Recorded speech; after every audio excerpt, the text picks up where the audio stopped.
Apologétique, 7e leçon. On va commencer à aller lentement dessus le secte des Mormons. Donc voilà. Un peu, Joseph Smith, c'est lui le fondateur des Mormons. Et Joseph Smith est né en 1805, le 23 décembre 1805. Et en fait, en 1820, Joseph Smith a dit que Dieu le Père, Jésus sont apparus à lui. Et ils ont dit que toutes les églises sont mauvaises. Et on fait que après la mort de Jean, qui est le dernier prophète, l'apostasie est entrée dans le monde. Et cette apostasie est bien sûr écrite dans la Bible. Cette apostasie est en fait dont Joseph Smith parle et dans 2 Thessaloniciens, chapitre 2, verset 3. Voilà. Donc il dit, voilà, Joseph Smith dit que après Jean, l'Église est tombée dans l'apostasie. Apostasie qui veut dire qui s'est séparé de l'Évangile. Tout le monde était corrompu. Voilà. Donc les Mormons disent qu'après que Jean est mort, tout le monde a été corrompu. Il y a eu un évangile corrompu. Et en fait, ça parle bien de cela. Dans 2 Thessaloniciens, chapitre 2, verset 3. Je vais lire. Que personne ne vous séduise d'aucune manière, car il faut que l'apostasie soit arrivée auparavant et qu'on ait vu paraître l'homme du péché, le fils de la perdition. Donc, première étape, les Mormons croient qu'après Jean, l'apostasie s'est installée et que Joseph Smith est venu rétablir la vraie Église. 2 Thessaloniciens 3, je parle bien 2, verset 3, parle bien de l'apostasie. Mais le problème, c'est que les Mormons jugent qu'il y a une apostasie. Mais le problème, c'est que l'apostasie n'a pas encore c'est pas encore passé. Quand tu relis bien 2 Thessaloniciens 2, chapitre verset 3, on dit car il faut que l'apostasie soit arrivée auparavant et qu'on ait vu apparaître l'homme du péché, le fils de la perdition. En fait, quand l'apostasie viendra, 2 Thessaloniciens 2, verset 3 dit qu'après quand l'apostasie va s'installer, c'est là que le fils de la perdition, qui est l'Antichrist, viendra, il va se révéler. La Bible parle bien de l'apostasie, mais l'apostasie sera en fait quand tous les chrétiens seront pris. Tous les chrétiens seront pris, et quand tous les chrétiens seront pris, sur terre, il restera pas vraiment plus de chrétiens à part les 144 000, et c'est là que les gens vont se tourner loin de l'évangile, puisqu'il n'y a plus de chrétiens, il n'y a plus de pasteurs. Et c'est là que le fils de la perdition, qui est l'Antichrist, va se révéler. Donc juste après qu'il y ait l'apostasie, l'Antichrist va se révéler. Le problème que les Mormons croient, c'est qu'ils se sont trompés de période. Eux, ils ont cru que l'apostasie s'est déjà passée. Si l'apostasie s'est déjà passée, ça veut dire que l'Antichrist s'est révélé alors déjà, puisque la Bible dit qu'après l'apostasie, l'Antichrist va se révéler. Donc, s'ils disent qu'après Jean, en l'année 95 où il est mort, il y a eu une apostasie, où est alors l'Antichrist? 2 Thessaloniciens 2.3 dit que juste après l'apostasie, il y aura l'Antichrist. Où est l'Antichrist? C'est simple, parce qu'en fait, l'apostasie, il y a une apostasie. Mais c'est pas encore arrivé, parce que l'Antichrist ne s'est pas encore révélé. Voilà. Donc, comme j'ai dit, les Mormons, ils croient que après que Jean est mort, pendant à peu près 1800 ans, 1700 ans, Pendant 1800 ans, l'Église a été corrompue. Et en fait, les Mormons, ils croient que Joseph Smith est venu rétablir l'Église, hein, la vraie Église de Dieu, parce qu'il a dit que Jésus et Dieu le Père est venu lui révéler que toutes les autres églises sont corrompues. Hein. Donc ça, c'était le 23 décembre 1920. Et le 21 septembre 1823, il dit que l'ange Moroni est venu lui montrer c'est où les plaques d'or. Hein. Parce que on disait qu'avant, il y avait d'autres Israélites qui vivaient en Amérique et ils avaient aussi leur propre Bible. Hein.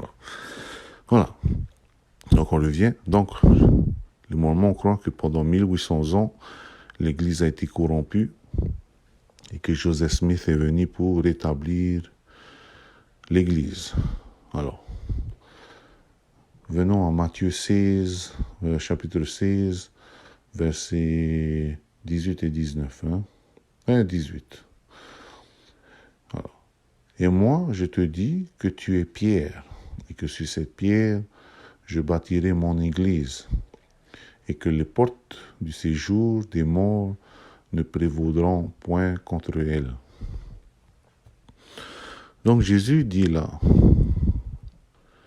tu es Pierre, et que même les portes du séjour des morts, hein, dans d'autres traductions, même les portes de l'enfer, ça dit vraiment quelque chose de dur, de puissant, même les portes de l'enfer ne pourront rien contre mon Église. Hein? Jésus dit, mon Église va être bâtie sur la pierre, qui est lui. Hein? Comme Jésus, c'est la pierre angulaire.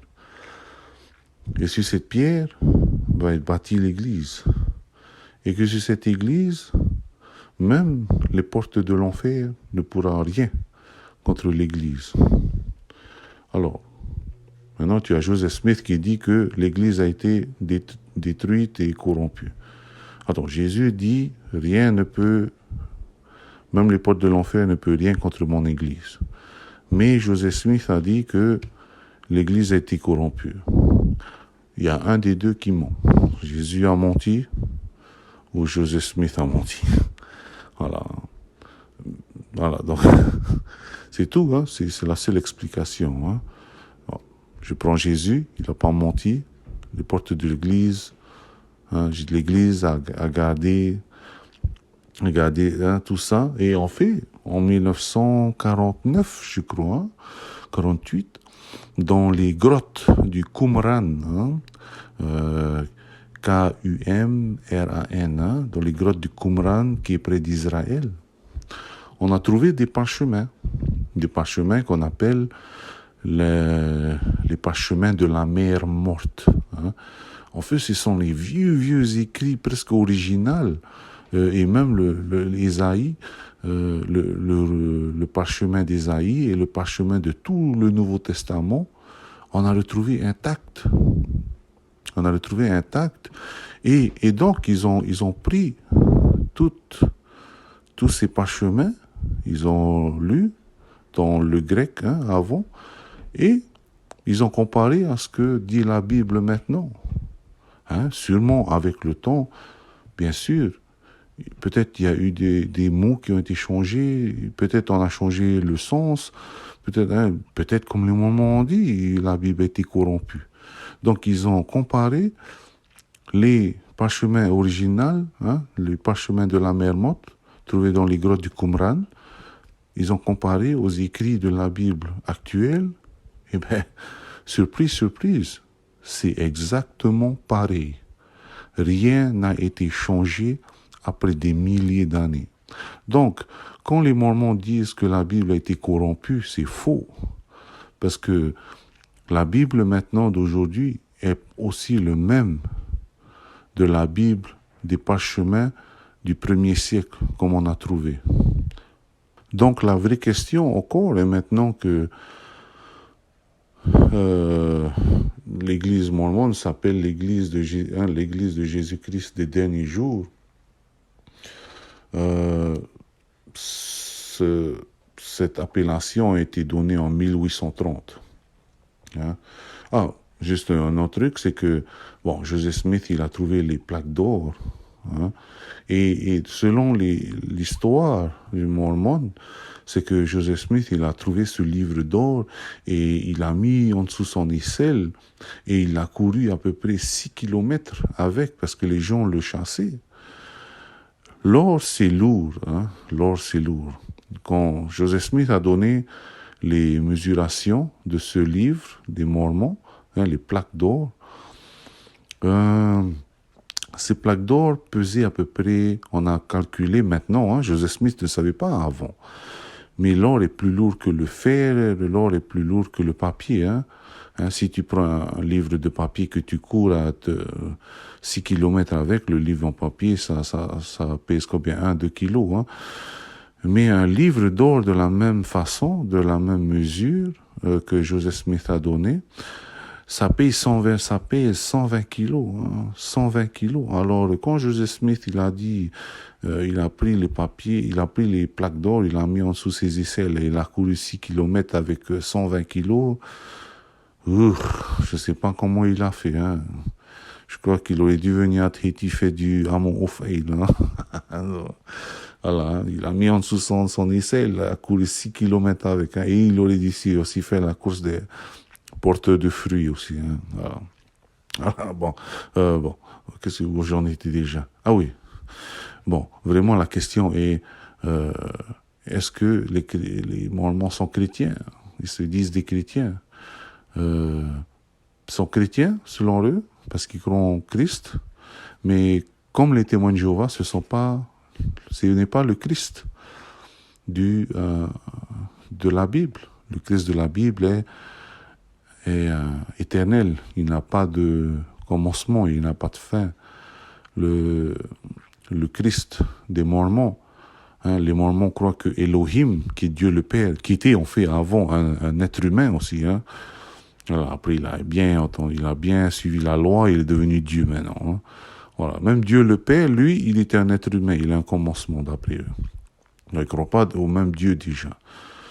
Et ensuite, il y a Christ, et Dieu Elohim, il a donné plein d'enfants spirituels. Et nous, il y a Jésus qui est le premier-né, et le deuxième, c'est Satan. Donc en fait, selon les Mormons, Jésus et Satan sont deux frères. Voilà. Et donc, déjà, cette définition, c'est pas le même Jésus. C'est pas le même Dieu. Peut-être ils se disent chrétiens, mais c'est pas le chrétien de la Bible. C'est chrétien peut-être des Mormons, mais c'est pas le chrétien de la Bible.